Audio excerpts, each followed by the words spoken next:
რატომ სტუმრობენ ლურს? ლურს სტუმრობენ იმიტომ, რომ აქ არის ფაქტობრივად მსოფლიო ხელოვნების შედევრები ერთად თავმოყრილი, მაგალითად ეს ვენერა მილოსელი წერან რომ გაჩვენეთ ის დავითის კერდიანი ქალი ხო გაგახსენდათ და ხო და საინტერესოა იმით რომ ეს წარმოადგენს ერთ-ერთ გამორჩეულ ექსპოზიციას.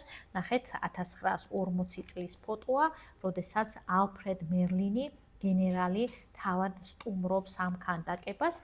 აქვე ინახება მწერალი კაის ქანდაკება, რომელიც ეგვიპტიდან არის წარმოდგენილი და რა თქმა უნდა ყველა დარბის მისკენ. და ეს არის მონა ლიზა, რომელიც მე სამწუხაროდ პატარა არ მეგონა თავდაპირველად და როდესაც ეს ერთი მოციცქნელი ნამუშევარი დამხვდა, ძალიან გამიკვირდა.